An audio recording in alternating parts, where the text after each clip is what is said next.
Hello and welcome you all to let's crack it. तो election commission of India की video चल रही थी, इंडियन पॉलिटी हमने स्टार्ट कर रखी है। तो इलेक्शन कमीशन ऑफ इंडिया की फर्स्ट वीडियो अपलोड हो चुकी है, ये सेकंड वीडियो है। इसमें हम इलेक्शन कमीशन ऑफ इंडिया को पूरा कर देंगे, इसके बारे में जितनी भी चीज़ें हैं अभी तक हमने पढ़ लिया था कि किस तरह से इलेक्शन कमीशन ऑफ इंडिया बना है, किस कौन कौन से आर्टिकल से बना है। मॉडल कोड ऑफ कंडक्ट तक पहुँच गए थे कि मॉडल कोड ऑफ कंडक्ट क्या होता है, किस तरह से हुआ शुरू, वो एप्लीकेबल होना, आज उसके बारे में थोड़ा सा पढ़ेंगे इस वाली वीडियो में। तो स्टार्ट करने से पहले बताना चाहूँगा गाइस कि अगर आपने लेट्स क्रैकेट का यूट्यूब चैनल सब्सक्राइब नहीं किया है तो उसको सब्सक्राइब कर लीजिए। लेट्स क्रैकेट का फ्री टेलीग्राम चैनल भी है, उसको जरूर ज्वाइन कर लीजिएगा। सारे नोटिफिकेशंस वहीं पे आते हैं, करंट अफेयर्स के अपडेट्स, क्वेश्चंस, क्विजेस सब वहीं पे मिलती है। उसको ज्वाइन करना बहुत ज़्यादा ज़रूरी है, अति आवश्यक है। तो आप उसको जरूर ज्वाइन कर लीजिए, उसका लिंक जो है इस वीडियो के डिस्क्रिप्शन में आपको मिल जाएगा। तो स्टार्ट करते हैं। हमने कुछ पढ़ चुके थे, ये सब चीज़ हमने कवर कर ली थी पिछली वीडियो में। अगर आपने नहीं देखा है तो पिछली वीडियो प्लीज़ देख लीजिएगा, उसके बाद इस वीडियो को देखिएगा तो कंटिन्यूएशन में आप सब समझ जाएंगे। तो बात चल रही थी मॉडल कोड ऑफ कंडक्ट की। तो मॉडल कोड ऑफ कंडक्ट में हम बात कर रहे हैं the code does not have any specific statutory basis. देखिए मॉडल कोड ऑफ कंडक्ट ये भी एक हमेशा विवाद में रहता है। जो आचार संहिता है यानी कि मॉडल कोड ऑफ कंडक्ट है, वो उसके लिए कोई लेजिस्लेशन नहीं आया हुआ, यानी कि कोई जो है उसके लिए कोई बिल नहीं है, कोई उसके लिए एक्ट नहीं बना हुआ। वो बस election commission of India he implement करता है। उसके पीछे भी एक स्पेसिफिक रीज़न है कि इलेक्शन कमीशन ऑफ इंडिया उसको क्यों कहता है कि लेजिस्लेशन आप मत लाइए। आप उसके ऊपर, देखिए मेरा तो गला थोड़ा सा ख़राब है, इस वजह से बीच बीच में दिक्कत होगी, आप उसको बियर कर लीजिएगा। तो उसके लिए कोई स्टैट्यूटरी बेसिस नहीं है, but only A persuasive effect है ना, उसका एक इफेक्ट है। It contains the rules of electoral morality, यानी कि किस तरह से आपके, यानी कि मॉरल्स उस टाइम पे कैसे होने चाहिए, कैसे आचार विचार होने चाहिए आपके, विचार तो छोड़ो, आचार होने चाहिए आपके जिस टाइम इलेक्शन का टाइम चल रहा होता है, एक पॉलिटिकल पार्टी का, पॉलिटिकल कैंडिडेट का।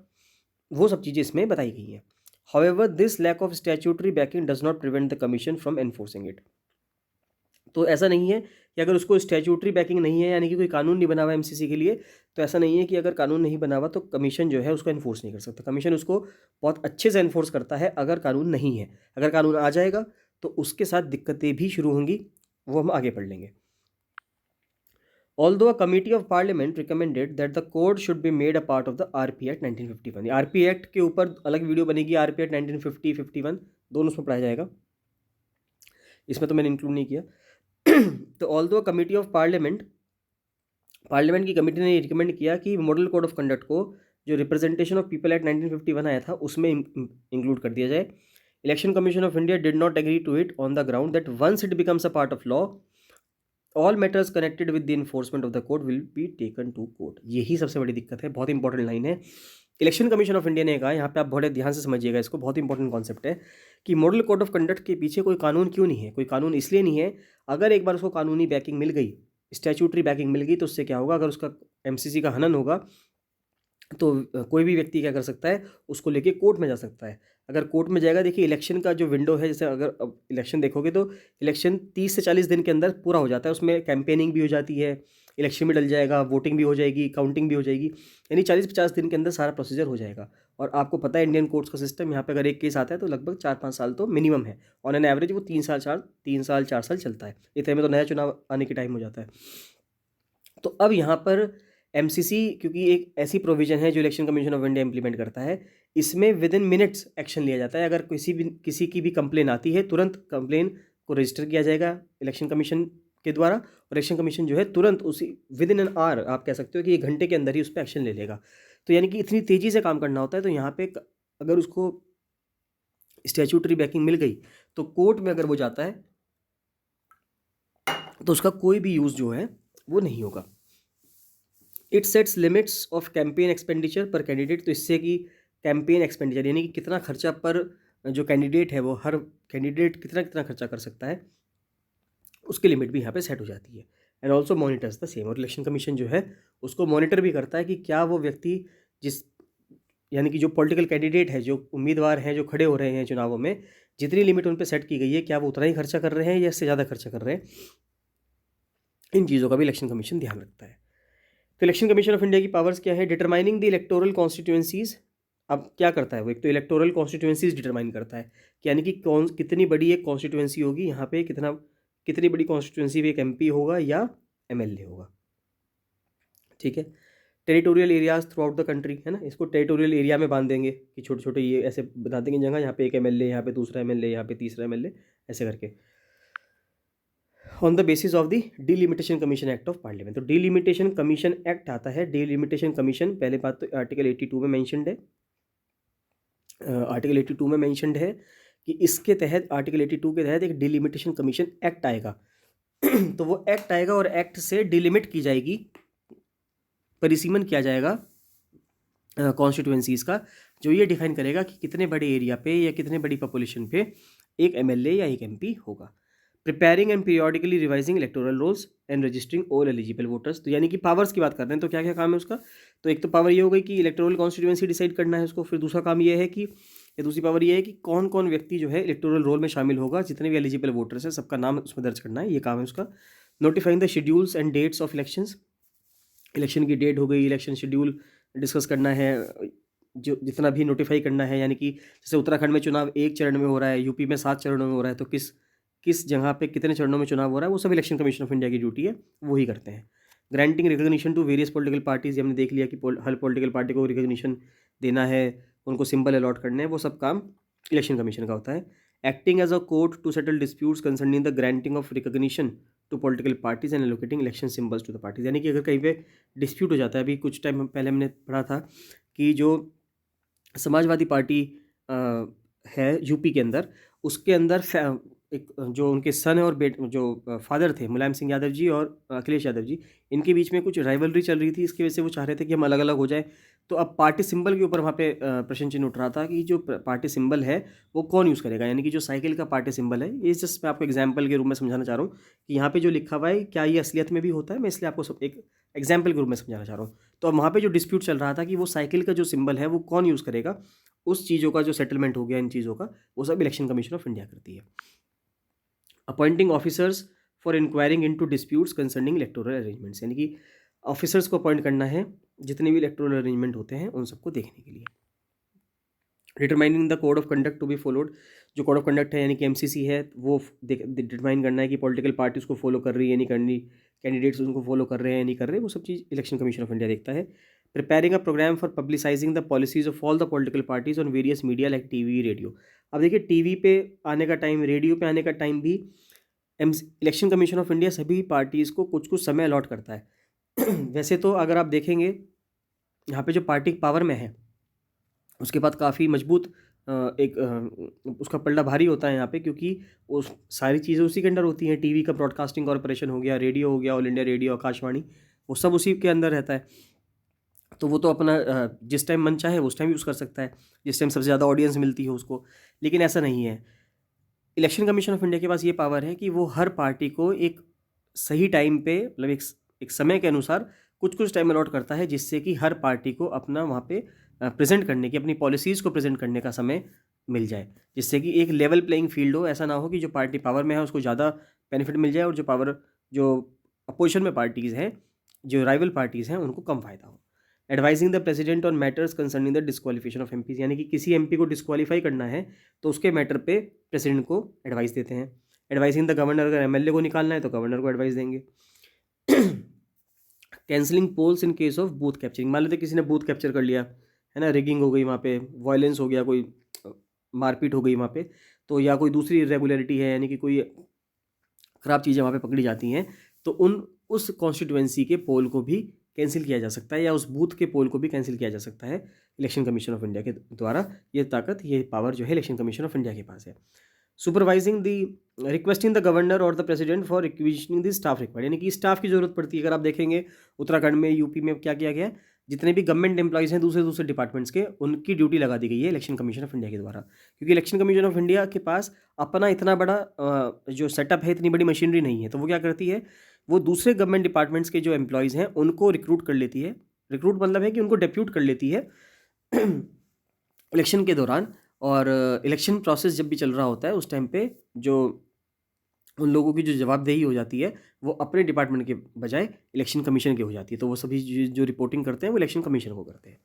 Supervising the machinery of elections through out the country for ensuring the conduct of free and fair election, तो ये देखना है भाई पूरे देश में फ्री और फेयर इलेक्शंस होते रहे। Advising the president on whether elections can be held in a state that is under presidents rule, president को ये भी एडवाइस देते हैं कि कोई राज्य अगर प्रेसिडेंट रूल के अंदर है, आर्टिकल 356 के तहत आर्टिकल 356 प्रेसिडेंट रूल लगाता है किसी भी राज्य में, जैसे उत्तराखंड में भी लगा था 2017 में, अगर आपको ध्यान हो, लोअर पीसीएस मेंस में भी सवाल पूछा गया इस चीज़ के ऊपर। तो अगर प्रेसिडेंट रूल लगता है तो किसी राज्य में लगा हुआ होता है तो वहाँ पे इलेक्शन करवाए जा सकते हैं या नहीं करवाए जा सकते, इस चीज़ के लिए जो एडवाइस देना है प्रेसिडेंट को, वो भी इलेक्शन कमीशन ऑफ इंडिया ही देता है। In order to extend the period of emergency after 1 year, जब 1 साल तक इमरजेंसी अगर लगी हो जाए किसी राज्य में, तो उसके बाद एक कंडीशन होती है, उसमें ये पूछा जाता है कि अगर उस राज्य में इलेक्शन नहीं करवाए जा रहे तो क्यों नहीं करवाए जा रहे। पार्लियामेंट ये सवाल पूछेगा, जो वहाँ पे सांसद बैठते हैं वही सवाल पूछेंगे कि अगर इस राज्य में आप चुनाव नहीं करवा रहे हैं, 1 साल हो गया प्रेसिडेंट की इमरजेंसी को लगे हुए, तो ऐसे क्या कारण है जिसकी वजह से हम वहाँ पे चुनाव नहीं करवा पा रहे हैं। तो उसका आंसर जो है प्रेसिडेंट को देना होता है या इलेक्शन कमीशन को देना होता है। तो इलेक्शन कमीशन ऑफ इंडिया जो है वो वहाँ पे एडवाइस करता है प्रेसिडेंट को।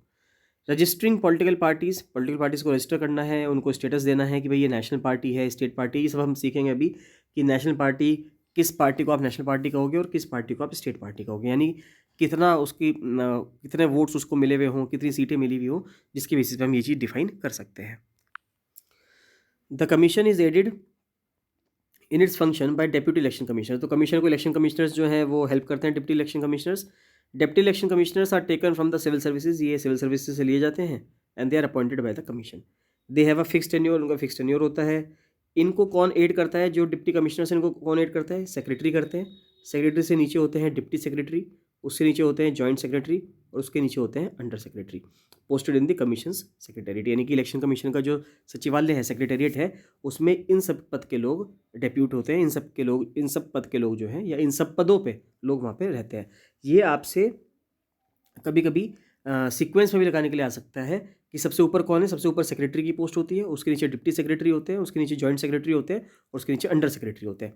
तो ये भी लगाने के लिए आ सकता है कि कौन ऊपर है कौन नीचे है, ठीक है, ये आपको ध्यान होना चाहिए।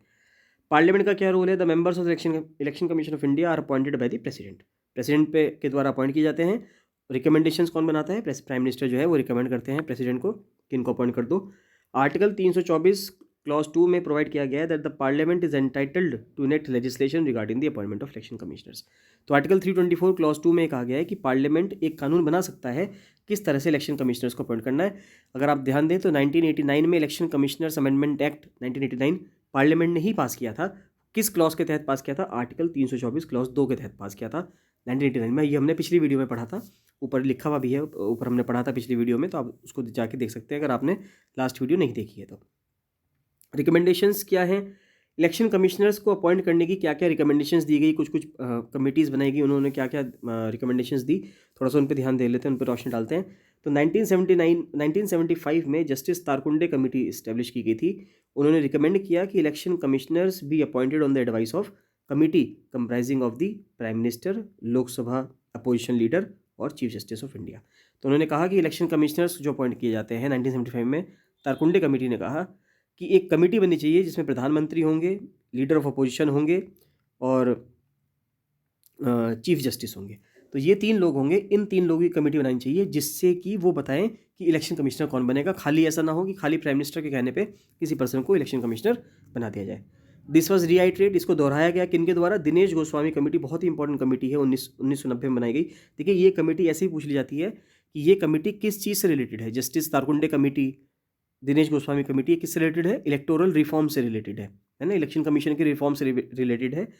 और जब आप मेंस का आंसर लिखते हैं, अगर मेंस में आप इन कमिटीज़ को मेंशन करते हैं अपने आंसर में, उससे आपका आंसर एक अलग ही निखर के आता है। जब आप अगर कभी इलेक्शन कमीशन ऑफ इंडिया पे आप सवाल लिख रहे हैं, उत्तर लिख रहे हैं, आंसर लिख रहे हैं मेंस में, तो वहाँ पे अगर आप ये मेंशन कर देंगे कि जस्टिस तारकुंडे कमेटी ने ये रिकमेंडेशन दी थी एक लाइन में, या एक लाइन में लिख देंगे दिनेश गोस्वामी कमेटी 1990 में उन्होंने ये रिकमेंडेशन दी, तो उससे आपका आंसर दूसरे और स्टूडेंट्स के आंसर से जो इन चीज़ों को मैंशन नहीं करेंगे उससे काफ़ी अच्छा निकल के आएगा।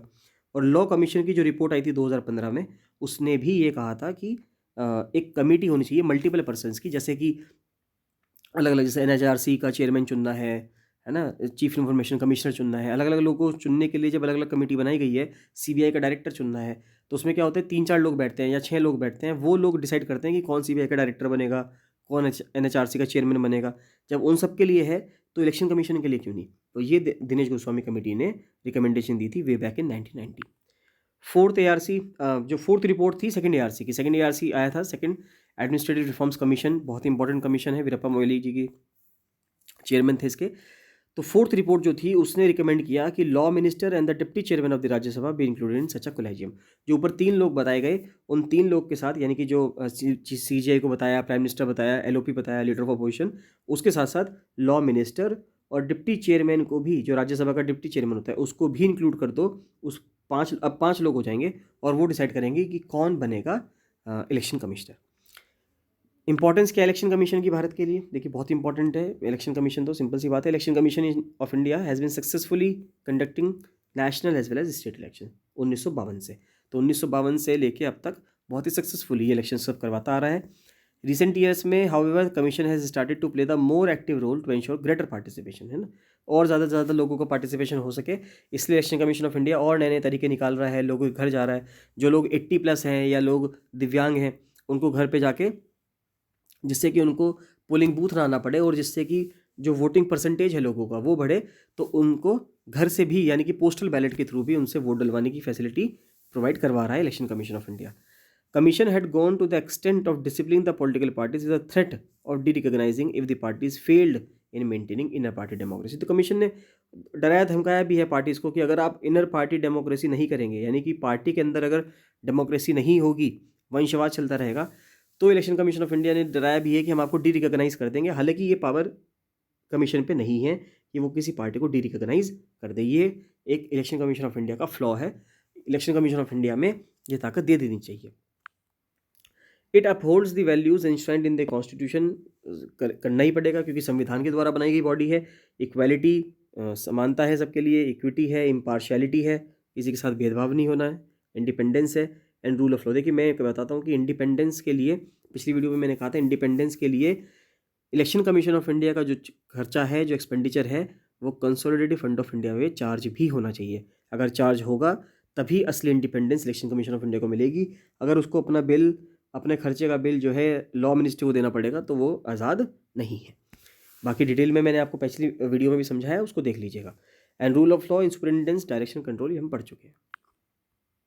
It conducts elections with the highest standard of credibility, freeness, fairness, transparency, integrity, accountability, autonomy and professionalism. Simple सी बात है, बहुत ही अच्छे से इलेक्शन करवाता है इलेक्शन कमीशन ऑफ इंडिया। और इलेक्शन कमीशन ऑफ इंडिया जो है कई दूसरे कंट्रीज़ की हेल्प करते हैं। जो इस टाइम पे प्रेजेंट चीफ इलेक्शन कमिश्नर्स हैं, वो कई सारे दूसरे कंट्रीज़ की हेल्प करते हैं उनके इलेक्शन करवाने में, वहाँ पे ये मॉनिटर करने में कि वहाँ पे इलेक्शन फ्री हो रहे हैं नहीं हो रहे। क्योंकि इंडिया का एक्सपर्टीज़, देखिए इंडिया जितनी पॉपुलेशन, देखिए अगर हम बात करें तो, देखिए अगर हम देखें तो इंडिया से ज़्यादा पॉपुलेशन सिर्फ चाइना में है, लेकिन चाइना में फ्री एंड फेयर इलेक्शंस नहीं होते। तो पूरी दुनिया का एक जो रोल मॉडल है वो इंडिया ही है इलेक्शन करवाने में। हालांकि हम यहाँ पे ये कह सकते हैं कि डेमोक्रेसी जो है वो USA सबसे बड़ी डेमोक्रेसी या सबसे पुरानी डेमोक्रेसी USA है, लेकिन सबसे बड़ी डेमोक्रेसी एक तरीके से देखा जाए इंडिया है, क्योंकि इंडिया ऐसा ह्यूज पॉपुलेशन और इतनी बड़ी जनसंख्या का इलेक्शन करवाना अपना में एक ह्यूमंगस टास्क है, बहुत बड़ा टास्क है। तो इलेक्शन कमीशन ऑफ इंडिया जो है कई सारी कंट्रीज़ की मदद भी करता है इस चीज़ में कि वो अपने यहाँ का इलेक्शन सिस्टम कैसे करें, अपने यहाँ का इलेक्शन का ऑफिस कैसे सेटअप करें, उस सब चीज़ की help election commission of India भी करता है। It ensures participation of all eligible citizens, जितने भी एलिजिबल सिटीजन्स हैं सभी लोग वोट कर पाएँ, पार्टिसिपेट करवाएं इलेक्टोरल प्रोसेस में, वोटर सेंट्रिक और वोटर फ्रेंडली इन्वायरमेंट में। It engages with political parties, political parties से एंगेज करता है सभी स्टेक होल्डर से, यानी कि सभी स्टेक होल्डर्स का जितना भी इंटरेस्ट है, चाहे वोटर हो और चाहे कैंडिडेट हो, चाहे पॉलिटिकल पार्टी हो, चाहे कोई भी पर्सन हो, सभी का जो इंटरेस्ट है उसके साथ वो एंगेज करता है, डिस्कस करता है इश्यूज़ को। It creates awareness about the electoral process, electoral process के लिए लोगों के बीच में अवेयरनेस आनी चाहिए कि भाई आपको सबको वोट डालना है। Electoral governance among stakeholders, namely जैसे वोटर्स के लोग बीच में, पॉलिटिकल पार्टीज़ के बीच में, इलेक्शन फंक्शनरीज हो गए, कैंडिडेट्स हो गए और सभी लोग। And to enhance and strengthen confidence and trust in the electoral system of this country. तो इसके लिए इलेक्शन कमीशन जो है बहुत ज़्यादा जो काम है वो करता है। और क्या चैलेंजेस हैं? अगर हम चैलेंजेस की बात करें कि क्या क्या चैलेंजेस हैं इलेक्शन कमीशन ऑफ इंडिया के सामने, तो over the years influence of money, देखिए मनी और मसल पावर, ये चीज़ जो है इलेक्शन में बहुत ज़्यादा यूज़ की जाती है, क्योंकि पैसे से दे के या दारू वारू पिला के, शराब पिला के लोगों को बहुत ज़्यादा इन्फ्लुएंस किया जाता है कि आप हमारी पार्टी को वोट दें या इस पर्सन को वोट दें। तो over the years influence of money and criminal elements in politics has increased along with violence and electoral mall practice, यानी कि क्रिमिनलाइजेशन ऑफ पॉलिटिक्स बहुत इंपॉर्टेंट है। एसए का भी टॉपिक अपने आप में ये क्रिमिनलाइजेशन ऑफ पॉलिटिक्स, इसके ऊपर कुछ टाइम पहले मैंने एक ऐसे भी दिया था, लेट्स क्रैक इट के जो फ्री टेलीग्राम चैनल है उसमें भी शेयर किया था, और जो लोअर पीसीएस मेंस की प्रिपरेशन कर रहे हैं उन बच्चों ने भी वो ऐसे लिखा, काफ़ी अच्छा ऐसे लिखा क्रिमिनलाइजेशन ऑफ पॉलिटिक्स पे, कि पॉलिटिक्स में किस तरह से क्रिमिनलाइजेशन बढ़ता जा रहा है। अगर आप देखेंगे, एक एडीआर है, एसोसिएशन ऑफ डेमोक्रेटिक रिफॉर्म्स, एक एनजीओ है, एक एसोसिएशन है, और वो इस पे रिपोर्ट निकालती है कि कितने लोग जो हैं, अगर आप जाएंगे इनकी वेबसाइट चेक कीजिएगा, इनकी रिपोर्ट चेक कीजिएगा कि कितने लोग जो हैं, कितने एमपीज़, कितने एमएलएज जो हैं अलग अलग विधानसभाओं में, अलग अलग लोकसभा में या राज्यसभा में, कितनों पर क्रिमिनल केसेस चल रहे हैं, कितनों के ऊपर सीरियस क्रिमिनल केसेस हैं, कितनों के ऊपर एक लाइटर क्रिमिनल केसेस हैं या सिविल केसेस हैं, तो कितने लोगों पे केसेस चल रहे हैं, इन सब की जो इन्फॉर्मेशन निकालता है वो एडीआर निकालता है, एसोसिएशन ऑफ डेमोक्रेटिक रिफॉर्म्स। तो उन्होंने बताया कि बहुत सारे लोग, यानी कई सारी परसेंटेज में अगर हम देखें 30%, 40% जो कैंडिडेट्स हैं जो आज एमपी बने हुए हैं या एमएलए बने हुए हैं, उन सब पे क्रिमिनल चार्जेस हैं, और ग्रेव क्रिमिनल चार्जेस हैं। किसी पे रेप का चार्ज है, किसी पे मर्डर का चार्ज है, किसी पे एक्सटॉर्शन का चार्ज है। तो ऐसा नहीं है कि छोटे मोटे चार्ज हैं उनके पास, उनके ऊपर जो चार्ज लगे हुए हैं, उनके ऊपर जो केस लगे हुए हैं, वो भी काफ़ी बड़े लेवल के लगे हुए हैं। लेकिन फिर भी उनको जो वो भी पॉलिटिक्स में आ रहे हैं चुन के, हालांकि लोगों को, बहुत कम लोग ऐसे होंगे जिनको ये नहीं पता होगा कि उनके ऊपर कोई क्रिमिनल चार्ज है, ज़्यादातर लोगों को पता ही होता है। Election commission of India has been unable to arrest this deterioration, लेकिन ये जो चीज़ घट रही है अब कि हम ज़्यादा से ज़्यादा जो कैंडिडेट्स आ रहे हैं चुनकर, वो क्रिमिनल बैकग्राउंड के चुनते हुए आ रहे हैं, इस चीज़ को इलेक्शन कमीशन ऑफ इंडिया रोकने में अभी तक नाकाम हुआ है। There has been rampant abuse of power by the state government who at times make large scale transfers on the eve of elections। अब एक एब्यूज़ ऑफ पावर भी होता है सरकार के द्वारा। सेंट्रल गवर्नमेंट या स्टेट गवर्नमेंट क्या करती है, बहुत सारे ऑफिसर्स को क्या करती है, उनका तबादला कर देती है, ठीक है, and post pliable officials in की पोजीशंस, और जो की पोजीशंस हैं उन पे अपने ही आदमी को बिठा देती है, यूजिंग ऑफिशियल व्हीकल उसमें यूज़ करने हैं, बिल्डिंग यूज़ करनी है, ठीक है। और इलेक्शन कमीशन ऑफ इंडिया का जो मॉडल कोड ऑफ कंडक्ट है उसको क्या करते हैं, उसकी धज्जियां उड़ा देते हैं। Election commission of India is not adequately equipped to regulate the political parties. Political parties को, जो भी मैंने आपको पहले कुछ टाइम पहले बताया कि पॉलिटिकल पार्टीज़ को एडिक्वेटली तरीके से देखने के लिए अभी भी पर्याप्त ताकतें इलेक्शन कमीशन ऑफ इंडिया के पास नहीं है। Has no power in enforcing inner party democracy and regulation of party finance. Party पे कितना खर्चा आ रहा है, कितना क्या हो रहा है, हालांकि उसके लिए कोशिश की गई थी एक कुछ टाइम पहले इलेक्टोरल बॉन्ड स्कीम बना के, हालांकि उसमें भी कुछ कमियां बताई गई हैं लोगों के द्वारा। तो आप, क्या है इलेक्टोरल बॉन्ड स्कीम, वो आप मुझे कमेंट सेक्शन में कमेंट करके बता सकते हैं, बाकी उस पर जब वीडियो बनेगी तो वो डिटेल में बनेगी। बाकी आप भी अभी जो कमेंट सेक्शन की धरती है उसको चमकाइएगा इलेक्टोरल बॉन्ड स्कीम के बारे में बता के। तो इनर पार्टी डेमोक्रेसी जो है election commission of India parties के अंदर करवाने में विफल हुई है। Recent years, an impression is gaining ground that the election commission is becoming less and less independent of the executive, which has impacted the image of the institution।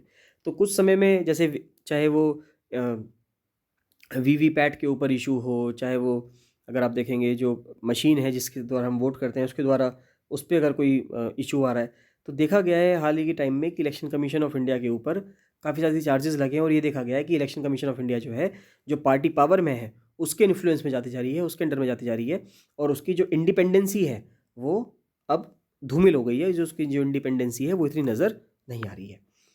One of the major institutional drawback is non transparency in election of chief election commissioner. सबसे बड़ी बात तो क्या है कि chief election commissioner को appoint करने के लिए, नियुक्त करने के लिए कोई कमेटी नहीं बनती, उसको प्राइम मिनिस्टर सजेस्ट कर देते हैं प्रेसिडेंट को कि भाई इसको बना दीजिए, and other two commissioner, and is based on the choice of presiding government. तो जो गवर्नमेंट इस टाइम पावर में है उसी के पसंद का इलेक्शन कमिश्नर को या चीफ इलेक्शन कमिश्नर अपॉइंट कर दिया जाता है। तो ये एक बहुत बड़ा कारण है कि क्यों इलेक्शन कमीशन की जो स्वतंत्रता है वो अभी भी एक तरह से आप मान सकते हैं कि उसकी जो स्वतंत्रता है वो कहीं ना कहीं कम होती जा रही है। There have been allegations of EVM. जो ईवीएम, जैसे मैं आपको वीवीपैट बता रहा था, वीवीपैट के साथ ईवीएम, तो ईवीएम की मैल फंक्शनिंग, यानी ईवीएम खराब है, ईवीएम में जो भी आप बटन दबा रहे हो सिर्फ एक ही पार्टी को वोट जा रहे हैं, तो अलग अलग लोगों के द्वारा अलग अलग तरह की बातें कही जा रही हैं ईवीएम को लेके। गेटिंग हैक्ड, कि वो हैक हो रही हैं, not registering votes which crores general masses trust from the institution, जिससे लोगों के बीच में जो है एक भ्रम फैल रहा है और उनको ये लगता है कि ईवीएम सही नहीं है। जबकि ईवीएम के लिए इलेक्शन कमीशन ऑफ इंडिया ने 2019 में एक हैकाथॉन करवाया था, ठीक है, हैकाथॉन करवाया था, जिसमें कहा गया था कि जो लोग चाहें वो हैक कर सकते हैं ईवीएम को, और देखते हैं कि कितने लोग हैक कर पाते हैं। तो उसमें पहली बात तो बहुत सारी पॉलिटिकल पार्टीज़ ने पार्टिसिपेट ही नहीं किया। जो भी पॉलिटिकल पार्टीज सब ये कह रही थी कि हमको ईवीएम तो हैक हो सकती हैं, ईवीएम तो कोई भी हैक कर सकता है और एक आप किसी भी पार्टी के सामने का बटन दबाओगे मिलेगी वोट एक ही पार्टी को। तो जब इलेक्शन कमीशन ऑफ इंडिया ने हैकाथॉन करवाया तो उस टाइम पे किसी भी पार्टी ने पार्टिसिपेट नहीं किया, जिससे ये प्रूफ होता है कि उनके शायद जो एलिगेशंस हैं वो सब बेसलेस एलिगेशंस हैं, उनमें कोई भी दम नहीं है। तो वे फॉरवर्ड अब कुछ और पार्ट है। वे फॉरवर्ड जो है ये नेक्स्ट वीडियो में कवर करते हैं। इससे नेक्स्ट वीडियो में ये जो चैप्टर है इलेक्शन कमीशन ऑफ इंडिया का कंप्लीट हो जाएगा। तो इसमें अब तक हमने जो भी पढ़ा है आप इसको एक बार दोबारा पढ़ लीजिएगा, एक बार वीडियो को एक बार दोबारा देख लीजिएगा, जिससे क्या होगा कि आपको 2 या 3 बार आप इन वीडियो को देख लेंगे तो आपका जो चैप्टर है वो बहुत ही अच्छे से कवर हो जाएगा। और अब आपका चाहे प्रीलिम्स का सवाल बने चाहे मेंस का सवाल बने, इलेक्शन कमीशन ऑफ इंडिया के ऊपर कोई भी क्वेश्चन बनेगा, चाहे वो UKPSC lower PCS upper PCS पूछे चाहे यूपीएससी में पूछे, आप सबके ऊपर आंसर लिख सकते हैं क्योंकि कंटेंट जो है वो उसी लेवल का है। तो मिलते हैं नेक्स्ट वीडियो में। So thank you and bye bye.